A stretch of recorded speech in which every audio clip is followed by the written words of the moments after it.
has lured fortune hunters for centuries. Perhaps one reason for the enduring interest in the legend is the fact that there is at least a kernel of historical fact to support it. But where did this legend start, and is it merely a legend? In the early 1500s, Francisco Pizarro, the Spanish explorer, conquered the mighty Incas and sacked Cuzco, the capital of the Inca Empire, by any measure one of the richest cities in the world. Did this conquest bring Pizarro and the Spanish crown billions of dollars worth of gold, silver, and jewels? Legends have persisted for centuries that a vast treasure was hidden from the Spaniards somewhere around the city of Cuzco in present-day Peru. Do the Andes Mountains hide an unbelievable fortune in gold? If the city of gold is only a legend, why did the Peruvian government send in an expedition to try to find it? Or were they simply trying to rediscover the history of one of the world's great cultures, the lost civilization of the Incas? What happened to the Incas, a civilization that built great cities, fielded an army of over 80,000 men, and conquered everything that came within their grasp? And what happened to their gold, rumored to be as plentiful as gravel? In just a moment, we'll begin what may be the world's biggest treasure hunt.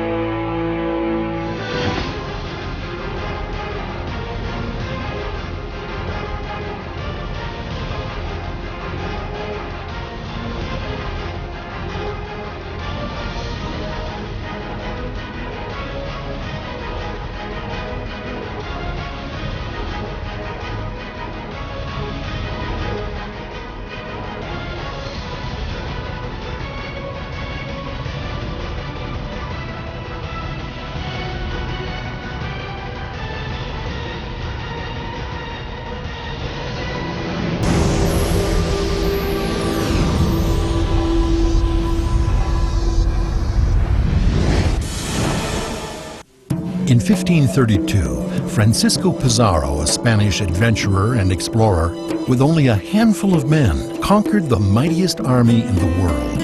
How he managed to accomplish such a feat is still the subject of conjecture among historians and scholars. But the historical fact seems to be he did it, and in the process, his exploits became the foundation for one of the greatest treasure myths of all time. But is it a myth? Could it be there is some truth to the legend? In 1923, the Peruvian government actually sponsored a full-scale expedition to search for what could be the world's largest lost treasure of gold and silver. It is believed to be the accumulated wealth of the great Inca civilization, now, like some treasure, lost in antiquity. But someone in the Peruvian government obviously believed that it truly existed, and since the treasure is said to be in excess of 600 tons, making its value today at over $5 billion, they also must have felt it was well worth looking for. But why? Does Peruvian history really support the idea of a lost city of El Dorado? It may not be the fabulous city of El Dorado with the streets paved with gold, but there are legends of a fabulous gold treasure hidden in a tunnel system somewhere around Cuzco. An expedition was sent into the tunnels to search for the gold. But after a few days, members at the mouth of the tunnel lost contact with the members of the expedition who were inside. There was no communication with the searchers for 12 days. Then finally, one of the team members returned. He was starving and filled with wild tales of a labyrinth of tunnels and deadly traps that would make an Indiana Jones movie seem boring. No trace of the other members who went into the tunnel was ever found. And the other expedition members simply wrote off the stories of their companion as the ravings of a lunatic. The government of Peru then dynamited the entrances to the tunnels so that no one else would enter inside them. But if the government of Peru believed that there actually was a treasure buried somewhere around the city of Cuzco, wouldn't they have had some idea of why a fortune in gold would be hidden there? And more importantly, where it was supposed to have come from in the first place? Who was this ancient civilization capable of amassing such spectacular wealth? Peru had a long history of magnificent civilizations for 2 millennia before the rapid conquests by the Incas. The Inca people were a warlike tribe, located in the Andes Mountains. Around 1400 AD, they built the city of Cusco, in what is now Peru, and began the process of conquering the rest of the tribes in their area. But although the Inca Empire was highly regimented and communistic, it was well governed for the benefit of its 9 million subjects. The Inca Empire was the largest and most sophisticated state organization in the Americas before the arrival of the Europeans. The Inca originated as a relatively small ethnic group from the Cuzco region, but in the middle of the 15th century, they began a rapid period of military expansion that eventually allowed them to dominate what is now Ecuador, Peru, Bolivia, and much of Chile by the time that the Spanish arrived in 1532. Although the Inca lacked a formal system of alphabetic writing and wheeled vehicles, they ruled over an empire comprised of a large number of indigenous ethnic groups who spoke many different languages and had very different cultures. They relied on a large bureaucracy which controlled everything from collecting taxes, assigning labor for imperial projects, or supervising the empire's vast system of roads, storehouses, and roadside inns. The Inca Empire also sponsored a rich artistic tradition, ranging from ornate gold images to beautiful textiles woven with geometric designs. We have a lot of evidence about the richness of the Inca Empire. Among other things, we know the amounts of goods that were produced, the amounts that they paid in taxes, and we also know that we have a great number of gold and silver ornaments, things that added up to a long period of wealth. Although the empire had rich deposits of gold and silver, these metals were not used as money, but rather it was worked into elaborate artistic objects to decorate temples and adorn the Inca rulers and the nobility. Gold and silver were valued for decorations, for religious objects, for furnishings, and even used as utensils. Many buildings had interior walls lined with gold. Gold was also used for rain gutters and plumbing. One Spanish explorer wrote that if all the gold that was buried in Peru were collected, it would be impossible to coin it. So great was the quantity. When Francisco Pizarro first saw the coasts of Peru, he realized that he was at the edge of a highly efficient and developed empire. One of the most important achievements of the Incas was an advanced system of roads and bridges that they built to connect all parts of their vast empire. One road is over 3,900 miles long. What makes this all the more amazing is that the Incas did not have horses nor the wheel. They built this system of roads for all types of communication: armies on the march, administrators, food supplies, and they had a system of relay runners to carry messages throughout the empire. They also built massive forts at strategic points along these roads by placing huge rectangular stones in symmetrical rows where the boulders interlock like a giant jigsaw puzzle. Sacsayhuaman was one such fortress built to guard the mountain pass leading to the capital city of Cusco. The walls of the fortress were built with such precision that there isn't even room to slide a knife between many of the boulders. There was no need for mortar. Building these massive structures was particularly challenging for the Inca. Some of these huge stone blocks weighed up to 15 tons because they could not use wheeled vehicles in the rough mountain countryside, and they lacked large pack animals. Nevertheless, these Inca walls have even survived the many earthquakes that strike the region, and they're still standing today. Part of the buildings of modern Cusco even rest on a foundation of these very same Inca walls. But the question that plagues many historians today is, if this empire was so advanced and so powerful, not to mention bloodthirsty and fierce, then what happened? How did Francisco Pizarro, with a handful of Spanish mercenaries, manage to overthrow the powerful Inca kingdom? In 1532, Pizarro captured the Inca emperor. His name was Atahualpa. In an effort to buy his freedom, Atahualpa offered a ransom of gold and silver. He told Pizarro that he would fill a room once with gold and twice with silver if Pizarro would set him free. The amount of riches staggered even the greedy Spaniards.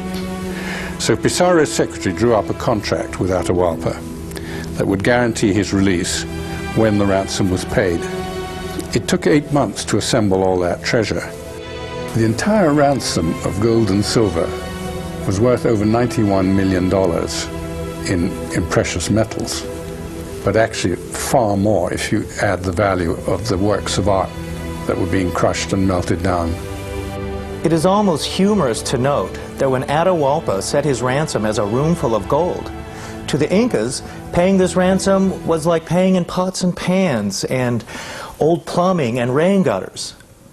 To them, it was nothing, merely the sweat of the sun god, which didn't cost anything. But where could that amount of gold, silver, and precious artifacts be hidden, assuming that the ransom was gathered? Was it actually delivered to the Spaniards? William Montgomery McGovern, former curator at the National History Museum of London, spent years traveling in South America. He wrote of an elaborate system of tunnels under many of the Inca cities. Could the gold be hidden there?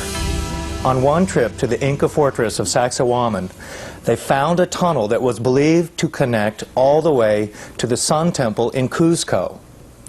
It is thought that the Incas put their lost treasure inside this tunnel system to keep it from the Spanish. However, this tunnel system is so complicated that the secret of the lost treasure has never been found. One treasure hunter went into these tunnels and wandered there for days. About a week after he had gone inside these tunnels, the Catholic priest was doing a mass in what used to be the Temple of the Sun.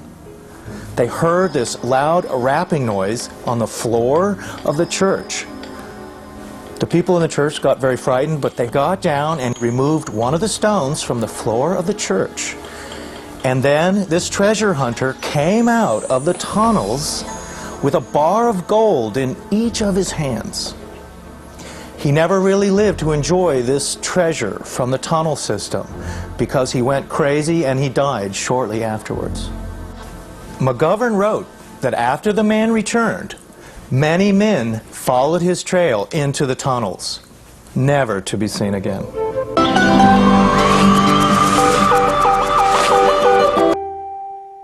Stories about lost cities, underground tunnel systems, and lost treasure make for exciting reading and interesting television. But is there any proof that the gold, or the tunnels for that matter, actually exist? If the gold was delivered to the Spaniards, why didn't they just take it and leave? Something convinced the Peruvian government in the early part of the 20th century that these stories had some validity. But is there any modern evidence that the tunnels are actually there? And if they are, does that mean the fabulous wealth of the Incas is in them?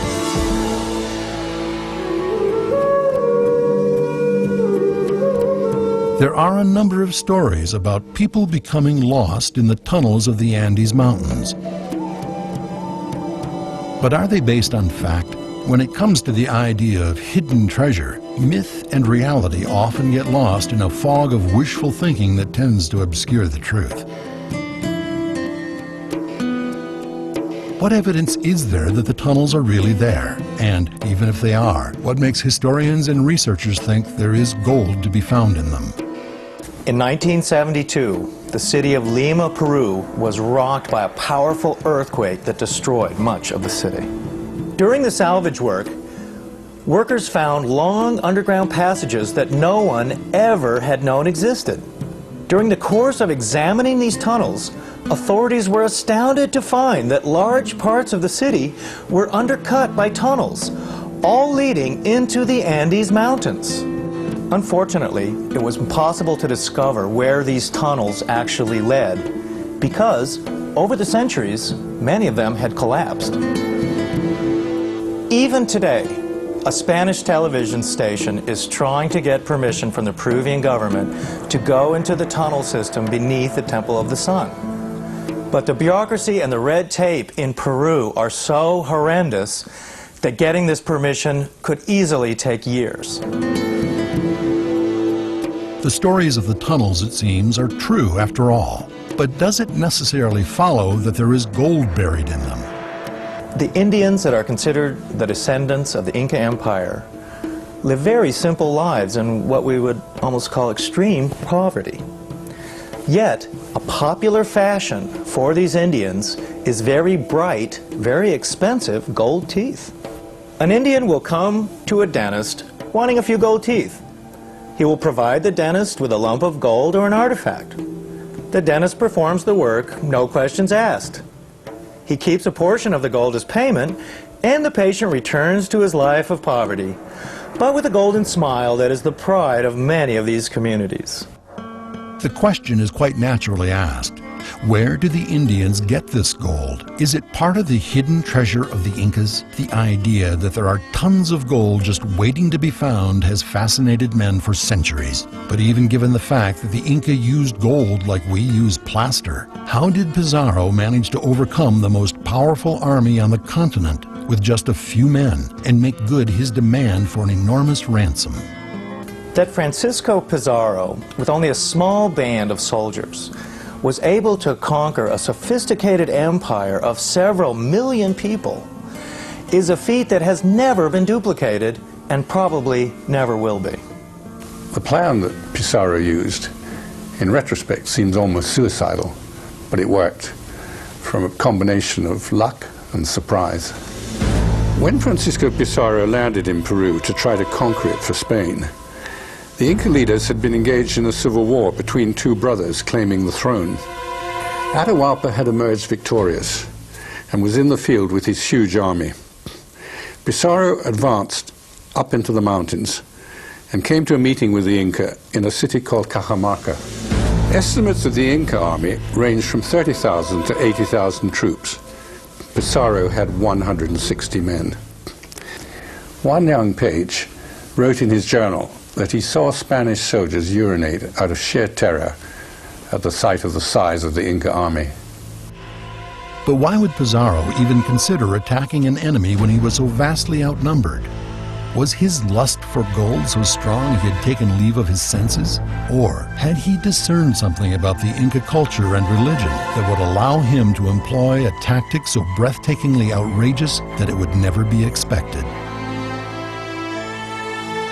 For his part, Pizarro became convinced that the Spaniards' only hope of prevailing was to capture the Inca king, making his huge army leaderless.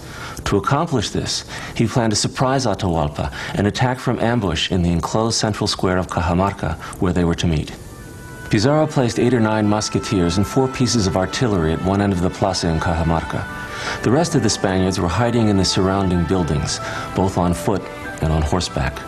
Pizarro was to decide at the last minute if the attack was to go forward and to give the appropriate signal. After Atahualpa and his retinue entered the town square, a lone man, a friar, came out to meet him and offered him a prayer book. Pizarro's principal motivation was greed for the Inca's gold. So why send a friar to greet the king? Whatever his reason, the friar knew precisely what Pizarro wanted him to do. He demanded submission from Atahualpa.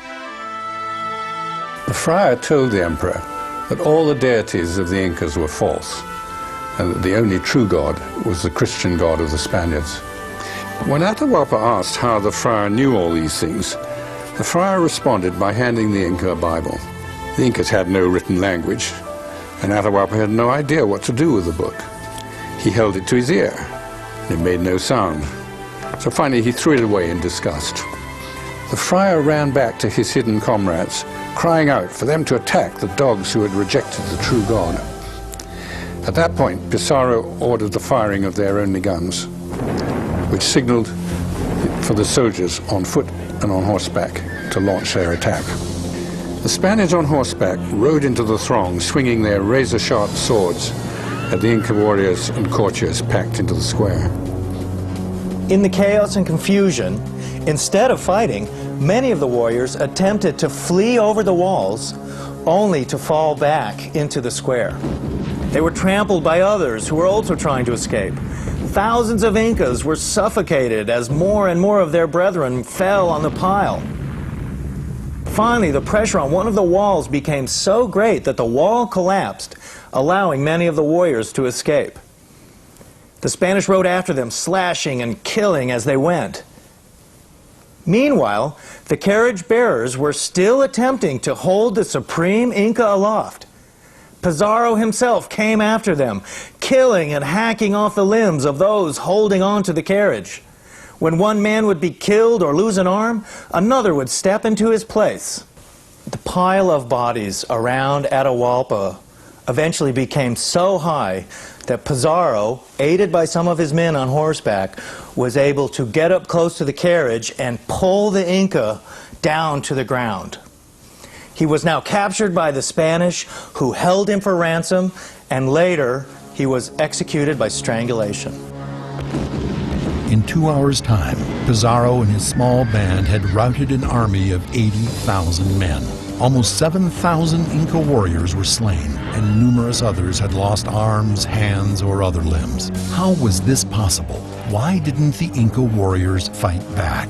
The unbelievable triumph of the Spaniards in the carnage of Cajamarca was due to several factors. Pizarro took Atahualpa completely by surprise in his unprovoked attack, in his aggression, and in his men's superior weaponry in horses and steel swords and lances. The Inca nobility and warriors in the square were unarmed, believing that this was just a ceremonial meeting with a small group of strangers. Part of the Inca religious culture was a prophecy concerning Viracocha, a bearded prophet who had lived hundreds of years before. When Atahualpa saw the Spaniards with their dark, bushy beards, he believed that this prophecy of Viracocha had been fulfilled. In his eyes, Pizarro and the Spaniards were supreme Incas themselves, sons of the sun, and gods, just as he was. Pizarro and his men were now in complete possession of the Inca gold and silver, and for all intents and purposes, the Inca people themselves. But what happened to the tons of ransom? Is this the fabled treasure still being sought today? According to legend, the wife of Atahualpa was sending 11,000 llamas, each carrying 100 pounds of gold. When she heard the news of her husband's death, she then ordered the treasure buried in the tunnels beneath Cuzco. And apparently the queen wasn't the only one who held on to some of the ransom. An Inca general named Ruminahui managed to escape the Spanish forces and took a large share of the ransom he had been collecting with him. He disappeared into the remote mountain regions of Ecuador with a treasure that is claimed to be worth over $2 billion. For years, legend spoke of Paititi, a city in the jungles where those who had escaped the Spanish went to hide. The legend stated that this native city had houses made out of gold, and for centuries explorers searched for the lost city, but without success. Does that mean there are two treasure hoards, the king's ransom somewhere in the tunnels of Cuzco and the golden city of Paititi? We know the tunnels are there in Cuzco, but is there any indication of a lost city in the jungles of the Andes? I actually doubt that there's any Inca gold still to be discovered in Peru. There's three reasons for that. One is that the Incas, they liked gold for its beauty as a decorative item, but they didn't value it with the obsession of Europeans. But secondly, I don't think the Incas would have gone to the line to save any hidden treasure of gold and silver. And also, this is all nearly 500 years ago, and the Andean farmers, they know every nook and cranny of their mountains and their farms up there. I just don't think there could conceivably be a cave or something that they hadn't poked into. In May of 2001, Colonel John Blashford Schnell discovered the ruins of an Inca city that had been abandoned over 450 years ago. The city was so completely overrun by vegetation that they almost missed it. They have not yet discovered any gold, but they hold out hope that this is the fabled city of Paititi. And if there are any discoveries, it will take considerable time, since the ruins are over 15,000 feet up in the Andes and over 20 miles from the nearest vehicle track. We will have to wait to find out if this city is Paititi, or if the legends concerning the vast hoard of hidden Inca gold are true. Only one thing seems certain. As long as legends of lost treasure last, there will be those who will try to find it. In the meantime, the native Indians of Peru appear to be ignoring the tale of outlandish wealth that lays hidden away by their ancient ancestors. Or is there something more behind their golden smiles than meets the eye? It's something to think about.